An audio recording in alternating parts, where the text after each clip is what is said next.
a fun hour. It's been a few weeks since we've had one of these, and I'm super excited about our speaker today. He has some really great perspective, and lucky for him, he's had the opportunity to chat with me in the past before. So should be a good conversation. I see we've got a little bit more of an increase in people, so give them about 30 more seconds, and then we'll roll. Perfect. For anyone who just joined, since they saw a peek, use the chat, ask questions, and we'll make sure to answer anything that comes in and let this be really audience driven, because I'm sure you guys are probably sick of hearing me already, even though we just started. With that, I'll just kick off. Dan, thanks for joining today. We've got Dan from Ops in a Box here today, which fitting company name for what we're going to talk about, which is also what's super exciting, but would be great to just get your background, introduction, how you ended up in revenue operations or operations, and then we'll dive right in. Perfect. Yeah, thanks for having me. Excited to be, I think I'm the first guest of the new year of 2023. You are guest number 1. Awesome. Well, that is a badge I will wear proudly. So my name is Dan Marcus. As I said, I'm the founder of a company called Ops in a Box, which I'll give a little bit of an introduction to at some point. But the name definitely, it didn't start there. It was actually Forecast when I started, and it was a little too hard to explain. And there's nothing worse than calling up people and saying, "Hi, I'm from Forecast." It just, it was a cringy introduction, and so I had this domain Ops in a Box in a while, but it was a little too cutesy before I changed it. But now it is Ops in a Box, and I'm pretty happy with it. So my background for the last 10 years has really been in revenue operations. Before that, I was in SaaS sales. I came out of university and I went into my first SaaS company, which was a small company that had been a publishing company and produced a CD-ROM, and in 1999 was going to a web-based product, and I got in at that time, and I think I was the 40th employee, and I was doing sales. And so I showed up and started my SaaS sales career with that, and I spent the better part of 12 years actually at that company, growing it from 40 people to just under 500. Eventually we had a great exit to a Fortune 500 called Fortive. And that was really where my journey started. I mean, I loved sales. I still love sales. I was listening to one of the other shows that you did, and somebody just said, there's still no better feeling than closing a deal. And that aligns with me. But about halfway into, my tenure there, about year 6, the CEO kind of pulled me aside and wanted me to start working on more operational components. And this was really much before RevOps was really a thing, but it was sales ops was around. And so, the CEO was a real operational minded person, owned the Salesforce stack. It was hard to get it out of his hands, and he trusted me, and that really started my journey down sales operations. So I took the keys to the castle on Salesforce, took that over and fell in love. That to me, once I got my hands on Salesforce, was where I felt the most at home. And it was like, getting into a warm bath and feeling comfortable. And that was the game changer for me. And from there, I dipped my foot into, sales ops, marketing ops, a lot of enablement. I love enablement. It's besides maybe data, enablement is my second favorite thing in the entire world. And then moved on from kind of this first company to another scale up. And then last year did a stint with Amazon at AWS, doing operations there. It was a really awesome experience. It was a little short-lived because I had this idea. I couldn't put it down, but I got to spend a year doing operations at AWS, which was really cool and something we can kind of dive into because there's some really interesting learnings from that.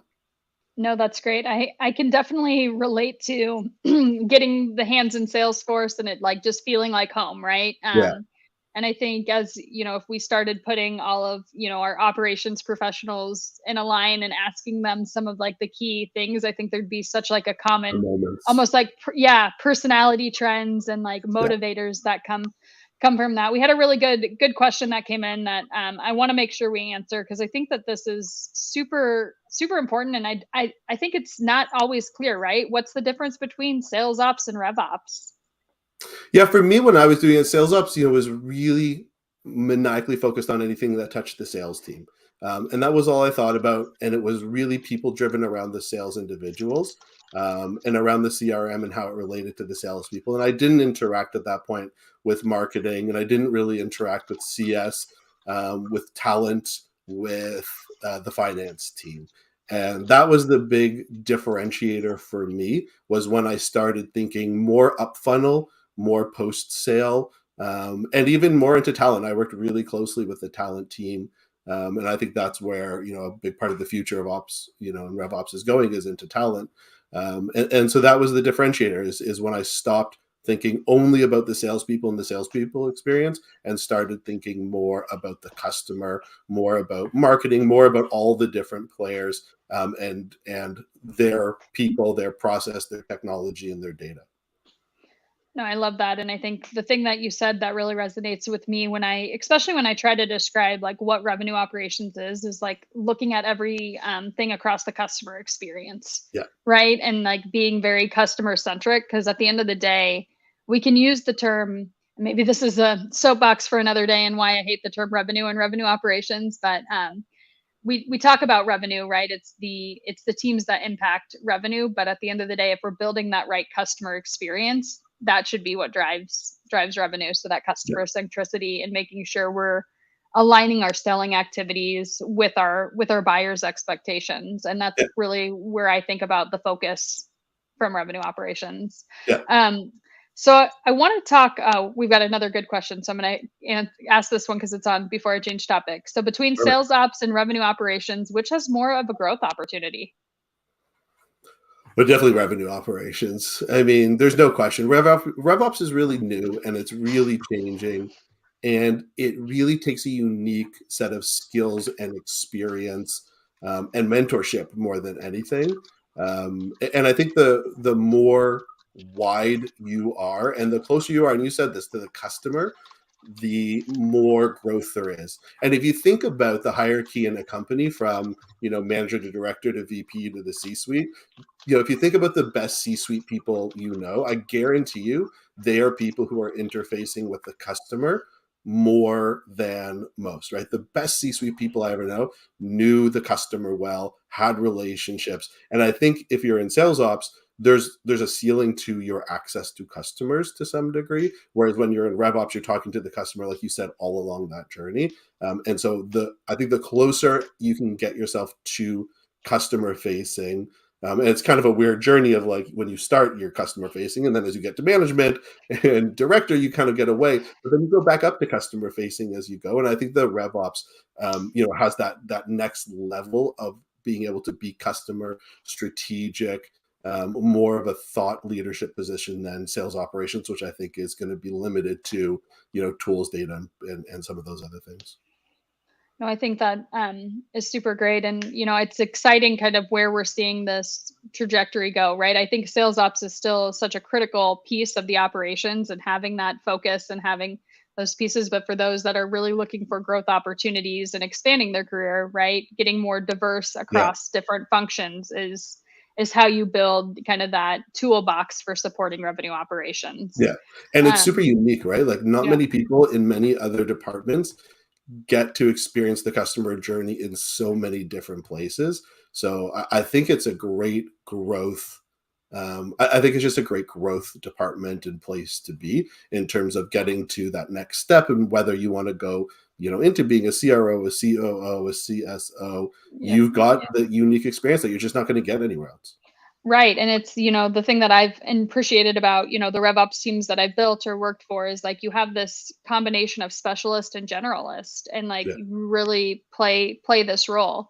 And it gives you, like to your point, you get those growth opportunities, right? If you Yeah. are sitting under a team that is really experiencing this, you don't have to just be siloed into sales ops. You can get more of that exposure into CS, into Yeah. product, into finance, into marketing ops, to help kind of build that piece. Another good question that came in, RevOps has evolved a ton in the last few years, right? And now I think what we've kind of always been doing as businesses, right? It's the pieces of RevOps have always existed, right? We just Yeah. haven't slapped the label on them and maybe centralized them. But where do you see RevOps going, in the next few years, right? What's kind of that next Yeah. trajectory force that happens? Yeah. I was thinking about that a little bit. I think a big part of just even maybe the next 2 years is going to be fulfilling some of what we've all said it is. And I think we all need to get better, quite frankly, at fulfilling the journey that we're all on. I don't think it's going, I think we're at the very beginning, and now it's time to turn data into actions and insights and, get to that next level, become more strategic, become a bigger part of the decision making room. And I don't think RevOps will ever own strategy, right? I think that's a C-suite role, but I don't think RevOps is doing a great job overall being, if you think of a RACI, being the influencer to strategy right now. And so I think that's where the next couple of years has really got to be focused from, for me as a VP level RevOps, I want to make sure I'm influencing strategy constantly. And I think we need to all focus on, are we doing things that influence strategy, that are aligned to the company's priorities? And over the last couple of days, I re-listened to all of the WTF is RevOps podcast, and everybody said the word priorities, I think, at one point. And I think that alignment to priorities and that influence on strategy is what we've got to be really focused on to fulfill, what we all think RevOps is supposed to be. Do you think that we're in this situation? Because I spend a lot of time thinking about this. So I'm glad you brought this up. Like that we're in this situation because so much of our work right now is reactive. Yeah. Right. So when I look at like what my team is delivering, like it's not that it's not strategic work and really driving strategy. Like I wouldn't sit and say like we're only doing tactical, level work. It is still very strategic work, but it generally is a byproduct of reaction versus like proactivity. And I think part of that's the nature of, most teams aren't standing up revenue operations teams until they probably needed one 6 months before. Yeah. So there's digging yourself out of a hole. But then there's also like, how do you shift an organization to being more proactive and kind of that thought process and those needs from an ops perspective? So curious on your perspective there. Yeah, I mean, I think that's what most. Yeah, it's funny. I have a new perspective on these things because I get to see. I'm spending every day now talking to lots and lots of RevOps people at different companies, and I would say the general theme is people are buried right now, just trying to keep their head above water. And so while they're working on strategic projects, I don't know if people have the time, wherewithal, or space to understand why they're strategic and add to those things. It's much more of a, it's a strategic project, but it's coming from somebody else and we're executing. But we own the tactical delivery, right? So it's like, so, and that's where it gets hard, right? Because it's like, right. how do you think that way and shift that mindset further up the decision making process and the C-suite process? I think a big part of it is time and space. I don't think a lot of RevOps people are given the time or space that they need to accomplish strategic work. One of the things I think that I would love to see more teams doing is setting aside an hour or two a day to listen to customer conversations. Because how could you do strategic work if you are only if you only have time to do tactical things, right? And so I think a part of it is just, again, it comes back around to prioritization. And if the company is prioritizing too many things, and if each C-suite member is responsible for prioritizing their own things and everybody's pointing at ops to tactically execute then ops cannot have the time or space to do strategic work. And strategic work is creative, right? First and foremost, strategic work is creative, and you need to have creative time and space to do it. And so I think if I would ask if I thought there was one thing every RevOps team could do to get the most out of their team, it would be to carve out some time for breathing and thinking and creativity. No, I love that. So I've got two thoughts from this one, and then I'm going to go to questions, right? So if we're expected to really build the business and drive the business and like make sure the business is operational, we have to know the business. We have to understand the business. We have to be the customer. So that's the piece that like really resonates with me when you talk about like taking the time and space, learning the customer, spending the time with the stakeholders, et cetera there. And then the question that I have for you, right? So strategy is such a vague term. Like what do you define as strategy, right? I'm just always curious, like what people put in that bucket. Yeah, that's a good question. I don't know that I have a strong answer to that. I'm going to try to rip something out of the top of my head. I mean, strategy to me is always the non-obvious answers. It's things that data points us to, but it's the harder questions that we have to answer about, what is our mission, vision, values? Who are we talking to? What do they care about? Why do they care about it? It's where are we going, in 5 years, not next year, not even the year after that. It's really the more existential questions about the company. And I think they relate to mission, vision, value more than they do anything else, right? So to me, that's the stuff. And it's the stuff that there is no amount of data that will tell you your strategy. It will influence strategy, Yep. but there is no obvious answer to strategy. It takes experience, creativity, intuition, obviously research and data to back some of that stuff up. But that's the difference to me between strategy and tactic. Tactic tends to be more obvious of an answer, like, hey, we're not getting to leads fast enough. If we do, we will get a better outcome. That's tactical. Strategy is, hey, these people need a specific solution, or there's a new market out there, or what does this culture of the company mean to us, kind of thing. Yeah, absolutely. And we've got another good question in terms of like the data alignment, right? Where does RevOps sit within that? How does RevOps, how do you start data alignment, right? So let's take that into two pieces, like RevOps role in data alignment, and like how do you actually just kick off data alignment? Yeah. Ops meetings. To me, meetings are one of the most important aspects in any good operating company. And so when I think about aligning data, the first thing I want to do is align people around the definition of the data, the importance of the data, and how it aligns to our priorities. And so I have been extremely lucky to be in, 3 different companies who have a ton of respect for operations and a ton of respect for data.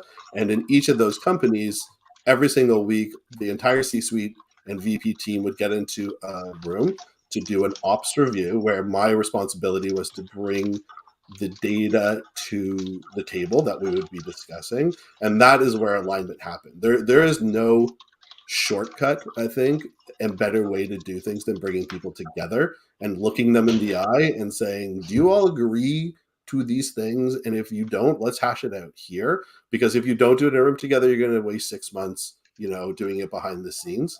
And so if I was to start at a company, that I thought didn't have all these things aligned, the first thing I would do is make everybody sit in a meeting once a week and talk about these things and get on the same page and look at the data, and move forward from that point. Yeah, and I think, when we talk data alignment, like the big thing is data definition, right? Yeah. So this is the other big piece that I see.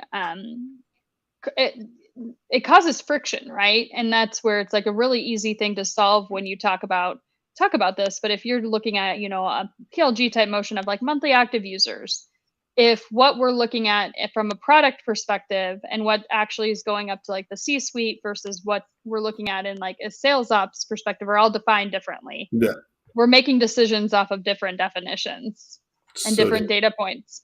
And so one of the things that I've always started at companies is like, get your dictionary, right? The data dictionary, the definitions aligned, so that when you do have your WBR or your QBR or whatever the frequency is, when you look at numbers, everyone's aligned. That when I say, I joke because I worked at a company a few years ago where the definition of customer across the board, right?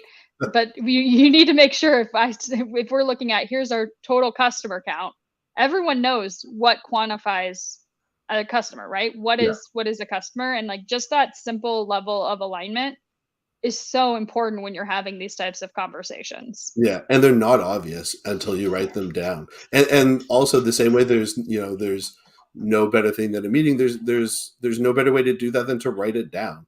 That was something Amazon was amazing at this. They have this really unique writing culture, and for people who are watching this, I highly recommend you go and watch some YouTube clips about AWS and Amazon's writing culture, because they write everything down. And there's great stories about Jeff Bezos walking into a room and ripping screens off walls because he doesn't want people doing PowerPoint. I don't know if those are true, I should say, but there are stories about these things. We'll start you guys heard it here first. Yeah, that's right. Just kidding. And that may be, a bit of an exaggeration. I don't know, but but it's because everything ended up being written down so people could read it and people could understand it. And the writing culture of Amazon meant that most people were aligned. And I mean, thinking about how big Amazon is with over 1 million people who work there, there's no way to get people into a room all the time and meet, but there is a way to disperse a piece of paper that everybody has read, everybody's had a chance to comment on, everybody's in agreement with, and then it can go out and it can live onto itself. And so a data dictionary, I think is one of those things that it might seem obvious and unnecessary, but if you what's But if in you your want head to is scale, yeah, right? if you want to scale, it's one of the best things to do is don't think things are obvious just because you might think it in your head. Yeah, absolutely. And I think, part of that is getting just you need to be able to access what's written down too, right? So like Yeah, how you centralize your documentation, your standard operating procedures, right? Those are such critical pieces. I definitely can relate to that. And sometimes, we're moving fast, right? And the one thing that I've probably one of the hardest lessons I think that I've learned in my career as I've worked at really early stage startups and have been like a team of one is like when you want to bring somebody on board to help support you, getting things out of your brain and on paper is a lot easier to do as you're moving yeah. versus when it's Try to necessity. go back and do it all. Yes, correct. So like as even just, obviously there's the business definitions and those pieces, but also, system architecture and decisions that were made. Yeah, Simple things like putting descriptions in your fields in Salesforce, right? yeah, I think my dream is one day to stand up like my own clean Salesforce instance and like do it exactly like how I would like to not have to like redo it in every org I go into. yeah, But like just those little things like that just go such a long ways yeah, when you're trying to help enable, help grow, help scale, help onboard, yeah, are huge. yeah. I've always One dreamed of having a system also that I write down all the decisions where we decided no action, so I can go back and remind all of us we decided not to action this. So let's not forget that. Yeah, absolutely. Okay, so I have one interesting question here because I think there's been something you've said now twice that's really stuck with me is that you've worked in companies where leadership has been extremely like operations focused, right? And Mhm. operations supportive and savvy, which I think a lot of people aren't have not been as fortunate in Yeah, that. So I want to take this two ways, right? How do you handle a situation when you have leadership that is maybe not as operationally prone? And how do you help them? And then on the flip side of that is that when you do have a situation where you have, the C suite who is very ops focused, how do you get them, and I'm going to say this in the nicest term, to stay in their lane? yeah. Oof. so, Um, so I feel like you probably have some good perspective here. yeah. Well, I've been lucky that I haven't had to do too much alignment myself when there's not operational focused people. Um, but I've talked to a number of people who have reached out, especially after leaving, people who've worked with me, and they're like, "Oh man, this company does not appreciate or understand operations." I think in that world, you need to find a mentor outside of your sphere who you might be willing to talk to about these things to help you align and maybe even help talk to the C suite or talk to somebody at the company and explain how it's been done and why it was advantageous.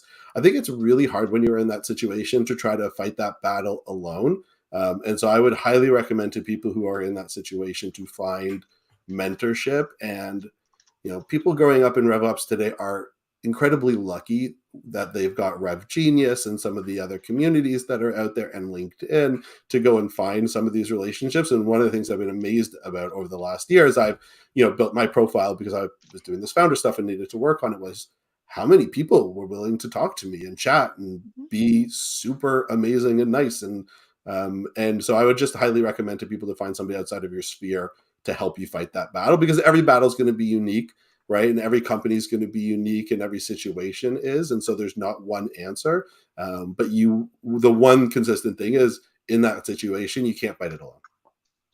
Yeah, absolutely. And I love that. And I mean, I I look back on just, the 12 years I've been in kind of the operations space and just how much I appreciate just this network and this Yeah. community that has been, probably is only 3 years old. Yeah. And you and I, like I mentioned, you and I have had the privilege of talking before, and like we probably would have not ever crossed paths Never. without Yeah. that.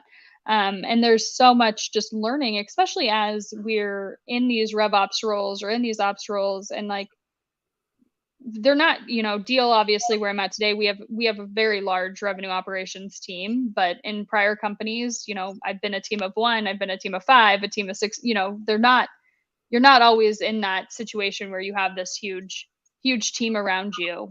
Sometimes you're kind of the lone wolf running everything. Yeah. So it's really good perspective. Back to that point, anyone who's on here, like I can almost guarantee if you reach out to anyone who's been on one of these webinars, they're going to be super open to letting you pick their brain, ask for advice, anything like that. Because I think we value the community, and we Yeah. value, even when people have reached out to me to ask me for like, can I ask you a question about X, Y, and Z? I always come out of that conversation learning something I Yeah. didn't learn before, right? Because I think we all have unique perspectives. So take that. And then on the flip side of this, when you have an ops leader, like the scenarios that you have ran into before, where you have a CEO who loves operations, or even better, when you have a CEO who wants to just manage Salesforce, which has been a situation Yeah. I've also ran into Been there. before. I've been there. Um, how do you help build? It's probably less about stay in your lane, but how do you help build that confidence, and getting them kind of to focus on the right things, right? And I think this is probably a general CEO challenge, especially in when you're in the cycle of like moving out of founder led sales, right? Yeah. So for a lot of these early stage companies, like the CEO was everything to everyone, to all things, right? So as you're building that confidence and building that, would love tips and tricks that you found in supporting this. Yeah. I mean, those are tough scenarios. And, I think they're very real scenarios. And I've been in a lot of those scenarios. I think it comes down to communication, and being very honest with people about where you're at and what you're feeling. And, and I think we're lucky. We all, if you're in a B2B SaaS world, you're probably, for the most part, working in a world that's very open these days, and very non-confrontational. It's really changed since I started, where things were much more confrontational. Everything was a war room or this or that.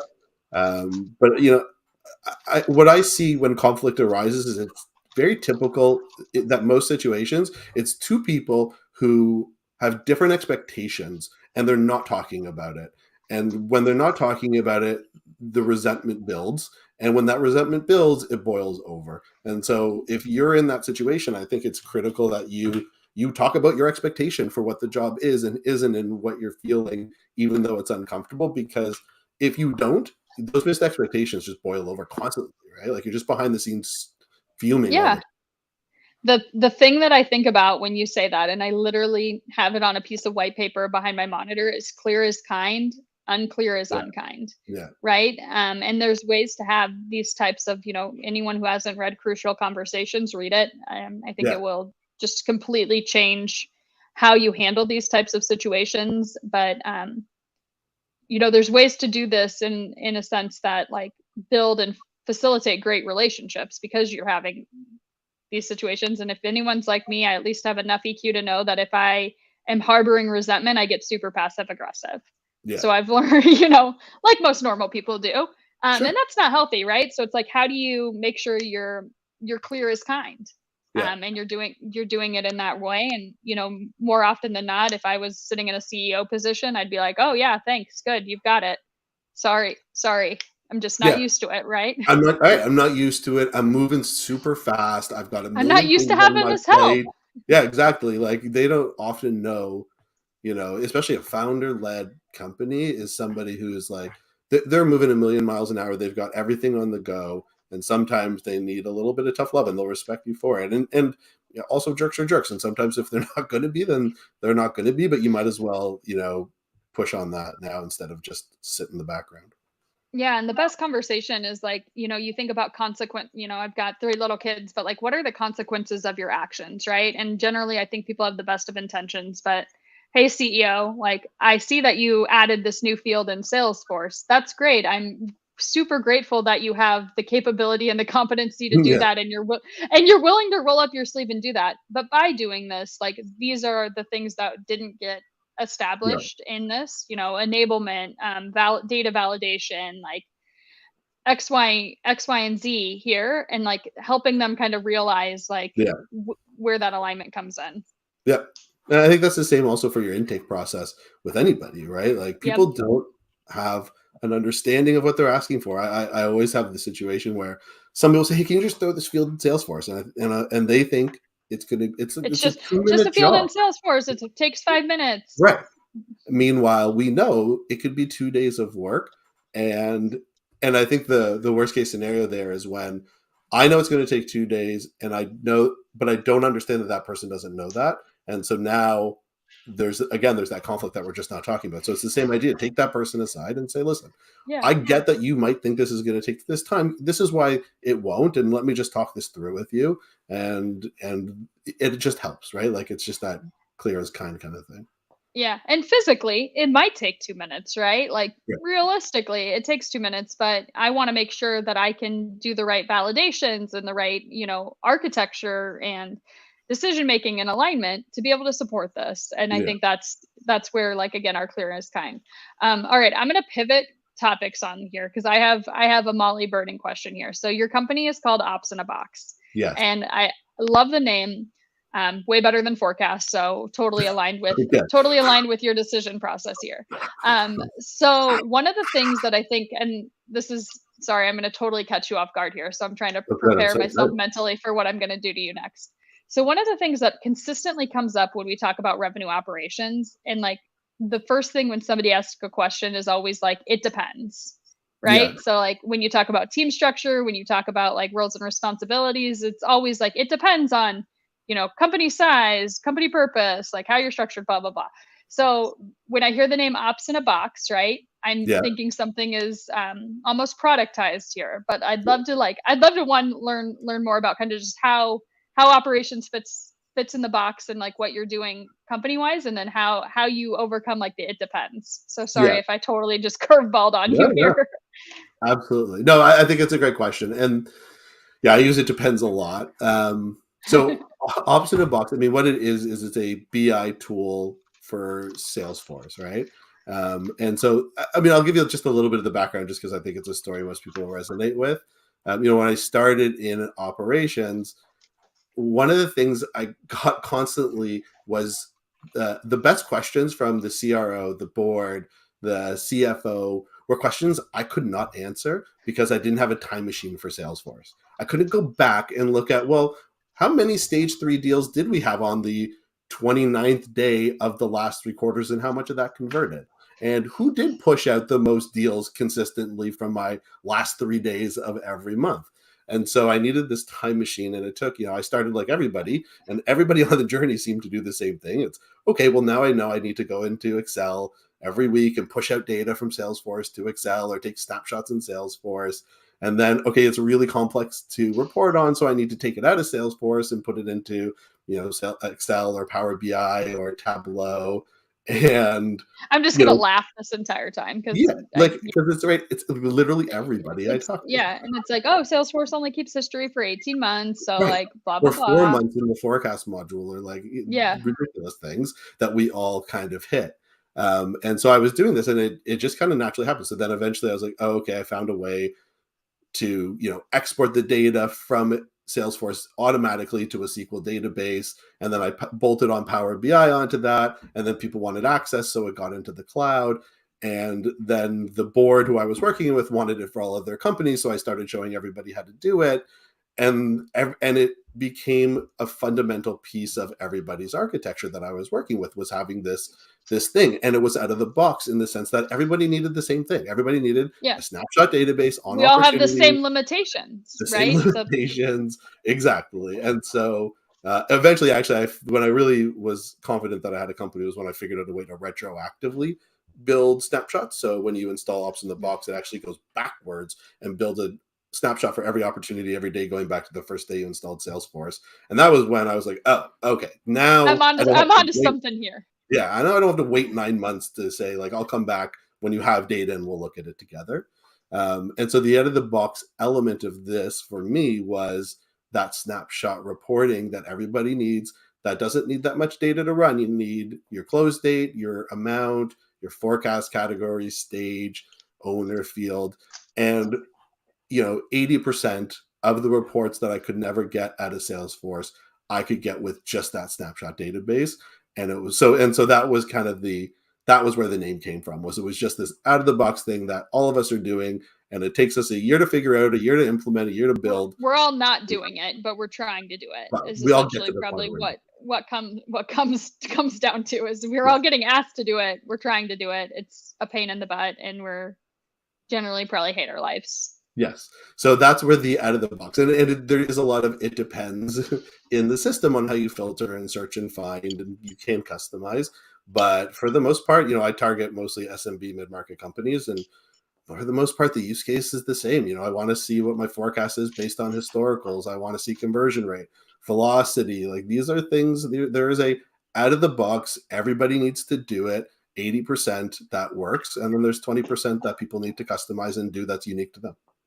No, I love that. And it's really just, I think a lot about like the productized analytics. Like that's really what Yeah. it is. They're foundational expectations that you need to run a business that have the limitations of the platform and the system. So that's Yeah. that's huge. Always I've loved the name, and I think just hearing kind of how it came to be is great because totally makes sense. We've got another question here about the relationship between revenue operations and a diverse sales team. So how do you manage a scalable sales process with different viewpoints? So example, early adopter, eager to adopt, laggers who hate change. And I think this is Yeah. probably more about like, different personalities within a Yeah. sales organization. Yeah.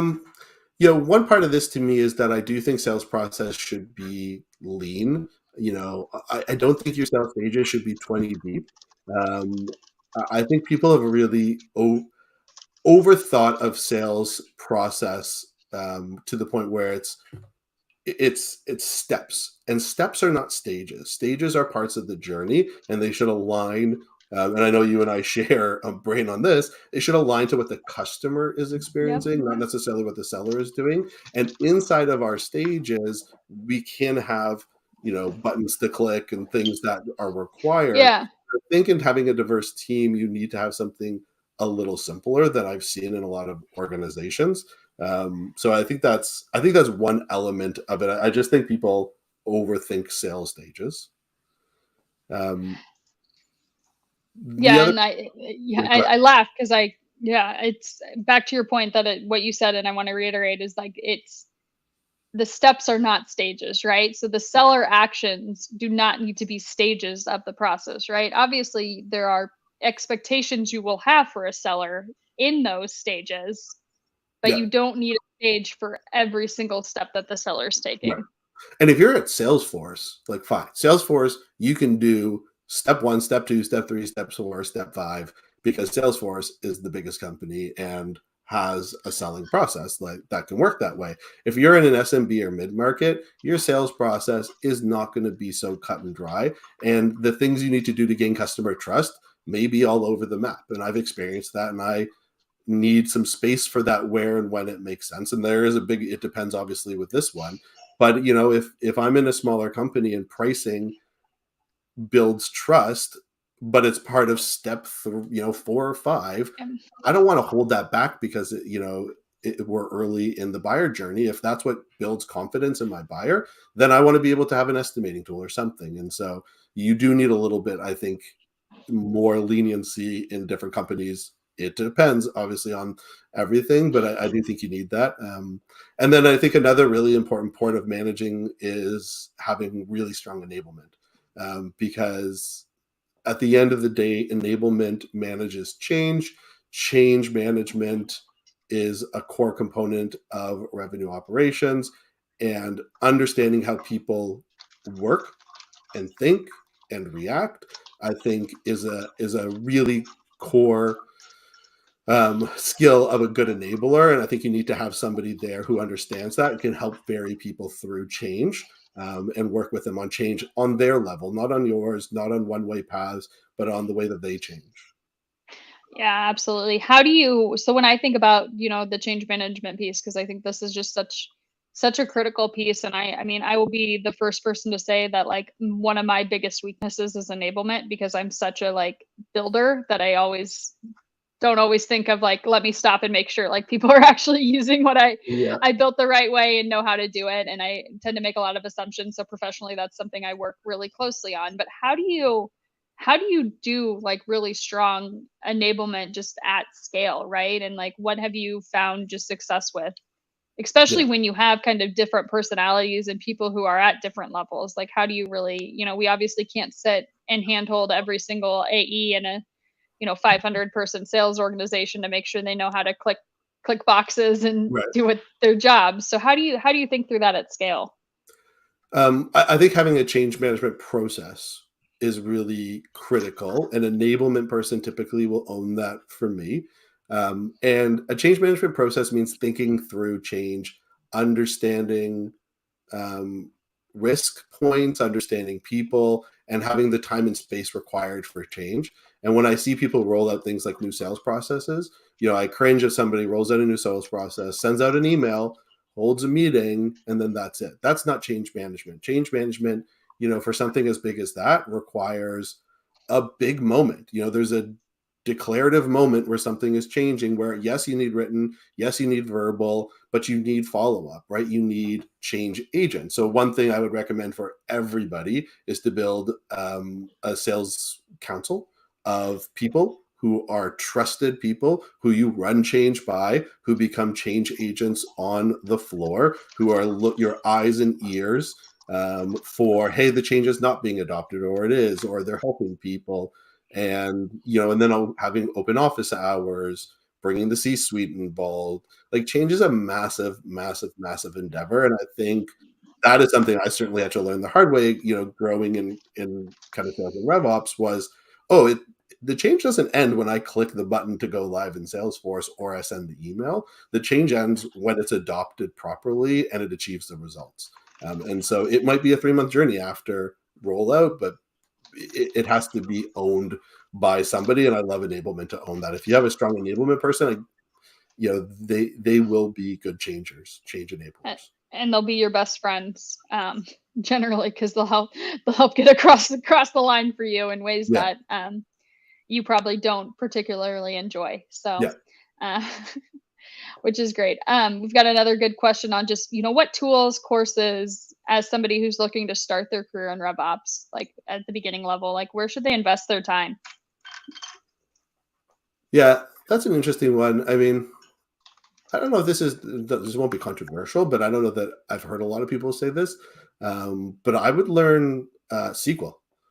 I think data is the top of the list for these days, and I took the time to learn SQL a long time ago, and it has been some of the foundation of what I've used in my life to kind of be above the fray a little bit, answer the questions that nobody else can answer, work on integration projects that are really complex, understand how tools work together.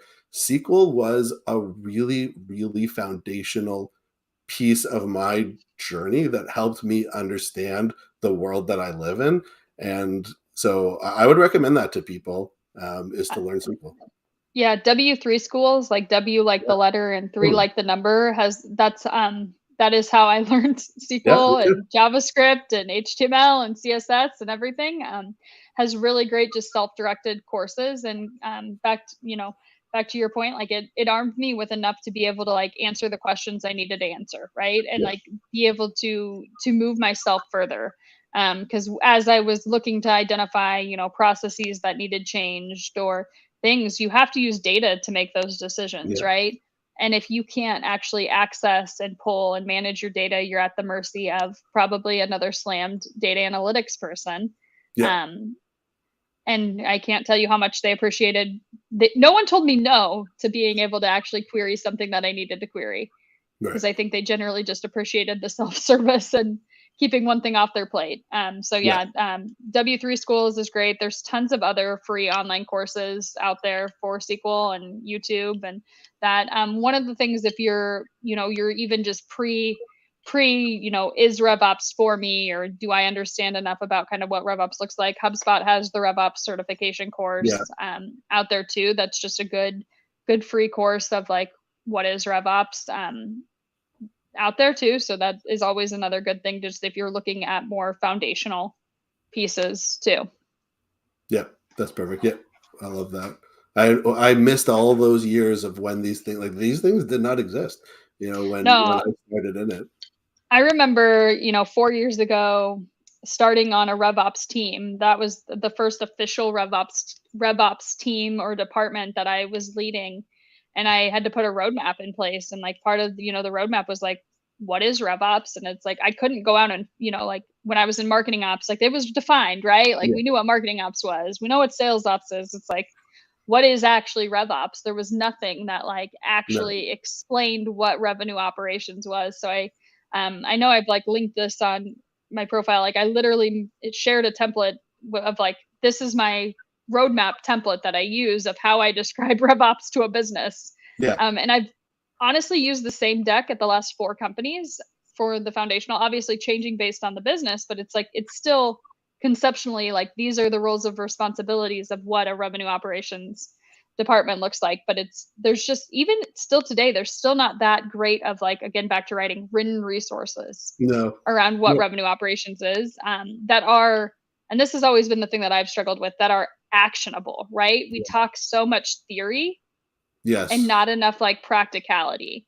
And so like the thing that I like love about what you're doing is like, you are actually, solving it's a tactical problem, right? It's a system limitation problem that drives strategy and builds out like these key initiatives of what you're using to move your business forward, because you have accurate forecasting, you have that alignment, you have that need, but it's actually like a clear deliverable.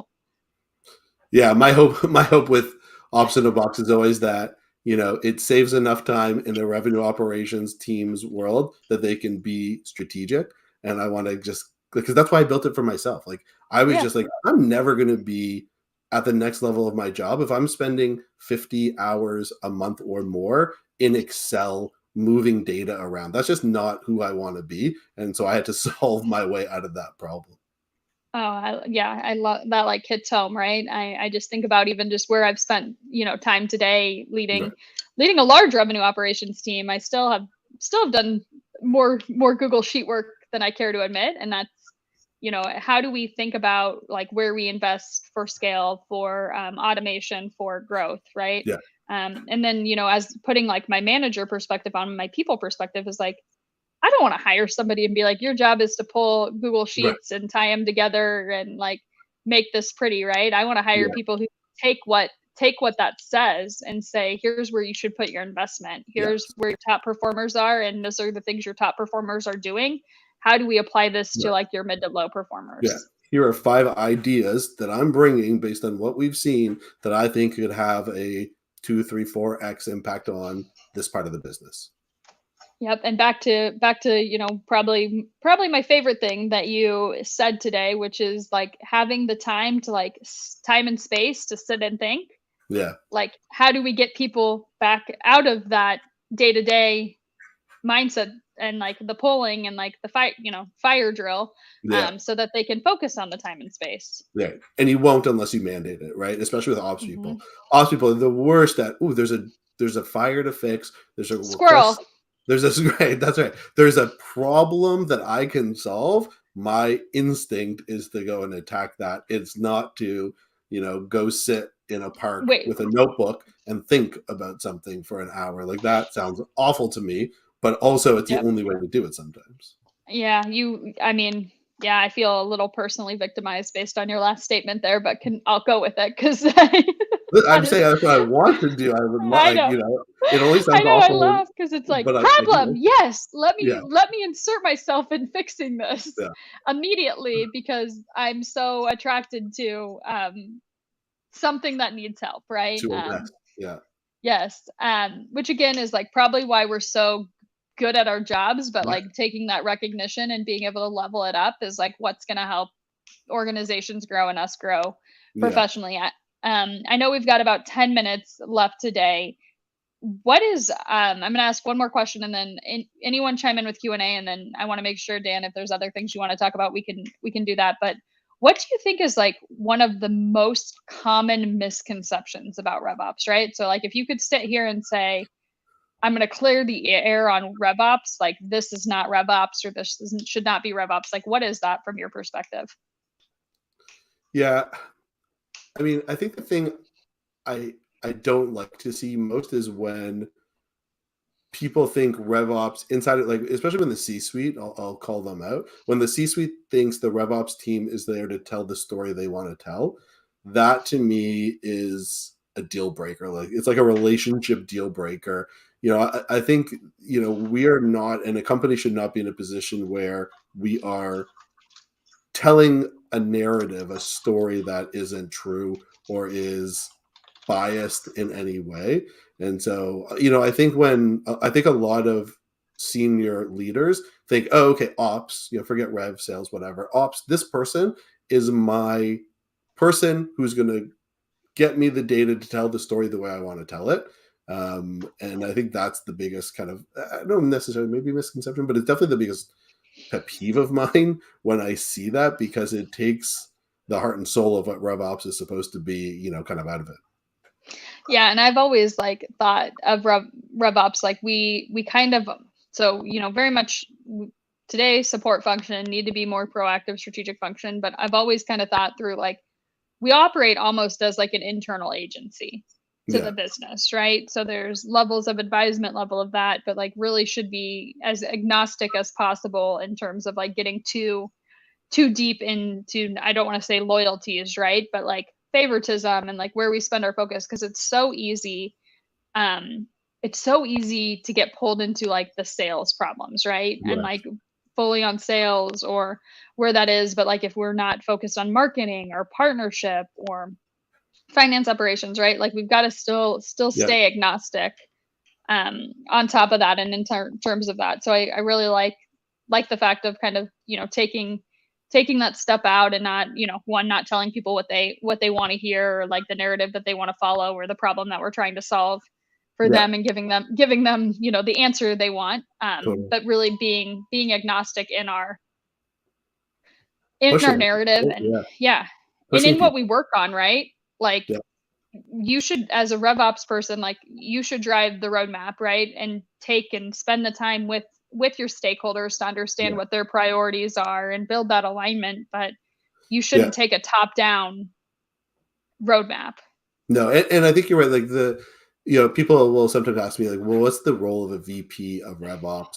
And my role in the VP as a VP in the last years, I would spend probably 60% of my time just talking to the C-suite members and aligning them and aligning projects and working between them and my team. And the other 40% was spent with the people who are at the other end of the change, the sales teams, the marketing teams, CS teams. And my job as a VP was purely to talk and to get alignment, to write things down, to make sure we had an ops strategy, document that said what we were doing, when we were doing it, what we weren't doing, how long things were going to take.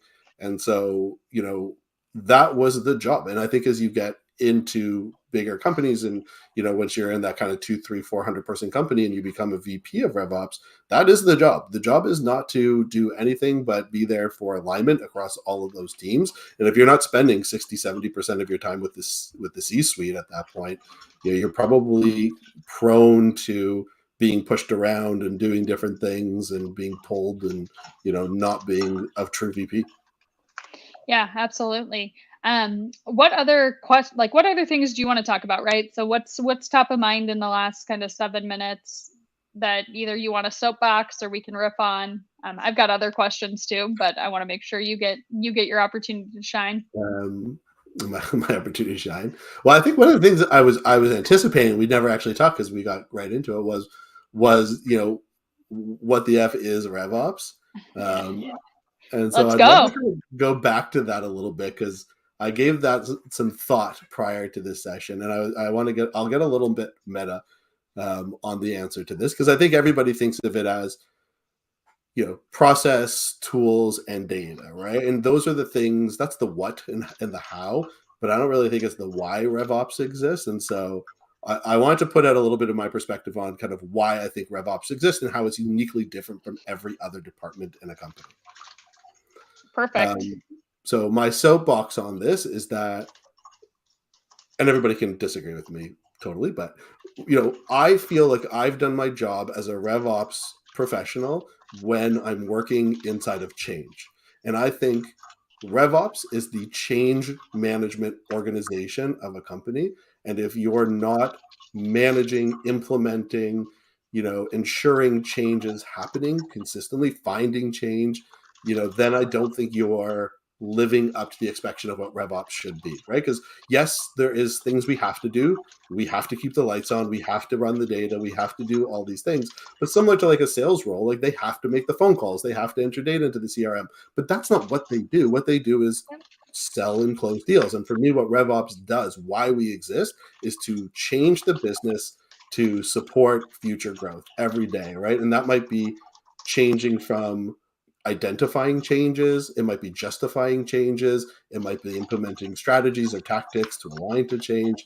But when I feel like I've done my best job as a RevOps professional is when there is change that is coming down and I'm in the middle of it and it is being effective and it's getting us to the next leg of the journey.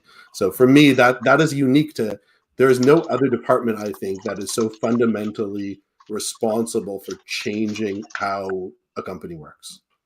I love that. I think I've never heard it phrased that way, right? Like I don't think anyone's ever said it in that tone or that like approach, but like that really is what we're doing, right? So that was super. It's meta. I was I'm trying like, to be meta. yeah, I know, Not I a know. restaurant. You went there. I don't even know how to respond right now. Right. I'm like my mind's blown. I need to rethink everything I've been doing. No, I think that's just such great perspective and great narrative of like what we do for the business. We got another question in here of like, where should a new RevOps person go to find ideas about building a roadmap? Oh yeah, I'm happy to, let me just drop in the link of like what I've put in place for a roadmap. And Dan, if you have other kind of key things that you've looked at from like a roadmap perspective, I mean, I know I'm going to say it depends, right? Yeah. Yeah. But at least happy to share kind of the framework that I've put in place that really just outlines the purpose. And one of the things that I think about with the roadmap is like setting up for your organization, like what is the role of RevOps? Back to your point, Dan, like what are we really doing? Like what's the purpose here? What do we support? What are those pillars that go under it?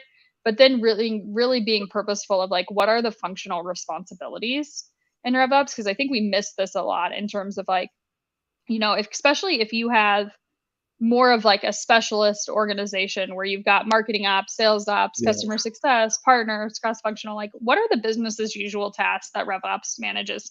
And the reason I think it's so important to document this is like the business just expects this stuff is getting done, but doesn't probably realize like Yeah. who's doing it, how often it gets done, what goes into this. And this is also what The helps when elves in you the look kitchen. for, yeah, yes, we're all the Keebler elves making cookies. But what goes into that? And then when I look at areas for operationalizing and efficiencies, like I look at my business as usual task, especially like if I have somebody who spends 10 hours a week pulling pulling reports to build a forecast, right? Like that to me is low hanging fruit of Yeah. trying to figure out a way to make that better. And then aligning on key initiatives, and then outlining what tools people own and use, and having that, and then working at more of like a, these are our key initiatives each quarter. So I'll drop That's that awesome. Google sheet. I put it in chat. You guys are welcome to download it. You can look at it and say this is horrible and I don't agree with, but it's there if you want something to get you started. Yeah. If there's Any anything I have, I'll look back Yeah. and find it. That sounds great. And it's something I probably haven't done enough of. And it's something I always mean to do. If you're keeping that up to date, then kudos on you. It's so important to do that. And it's the easy thing for some of us to not do. Yeah, and every role that I've had, especially leadership roles, I take and make sure like I have what I call my walk around deck, right? Yeah. Especially And I try to keep it updated, keep it informed, so that if I'm in a position where I'm sitting down with the COO and the Yeah. CRO, like I did this morning, and they're like, "What are you working on?" I don't want to be like, "Oh, let Well, me go to Jira and like pull this up." Like I want to be like, "Well, funny you should ask. Here that's it. is Yeah. exactly where everything is right now and the status, and why we have this." And then on the flip side of that is I am somebody who believes that you work at, my team, we're working on capacity. Like I don't have people twiddling their thumbs. So if I get asked to take something on, I want to be able to quickly be able to like, what doesn't get What can done? I take off? Yep. What can I Yep. take off? And if you're not prepared for that conversation, you're going to get rolled You over. So you end up taking it on. you end up having to take it on. Absolutely. Absolutely. That walk around deck is key. I was terrible. I'd do it. I would tell myself it was like working out to me. I would be like, I'm going to do this. I'm going to do it every week. This is my new me. And then like 2 weeks in, I'd be in the closet eating cookies, not doing it kind of thing. Yeah, and I mean, like, and we're pretty, like, I'd consider, where we're at Deal is we're probably more sophisticated than most, in terms of like Yeah. how we use Jira and how we sprint plan and that. But like, you can't that doesn't It's resonate summarize with that. the stakeholder, right? So Yeah. that's where I really make sure like I spend the time on like this is what the C-suite wants to see and Yeah. needs to see and be able to Yeah, digest. and So yeah, just that was the word I was going to use. Digest. They need to be able to digest it. They cannot digest Jira. Yeah, you're not I going to get mean, them. half the time I can't digest Jira, so let's be realistic Yeah, there. yeah, Um, Perfect. Well, I know we're at time, and I'm guessing we all have hard steps, but really appreciate your insights today, Dan. This was a great conversation, and audience really enjoyed the commentary and the questions. And you know where to find us. We're both pretty active on yeah, LinkedIn. Reach out if you have questions. If you want to learn more about RevOps, career progression, ops in a box. Don't I mean I would like to learn more about ops in the box based on this conversation, so we might need to sync up, but that's perfect. um we're here for you. So thanks so much for Yeah, joining, and join us thanks. next week. Yeah, Take this care, was a lot of guys. fun. Thanks.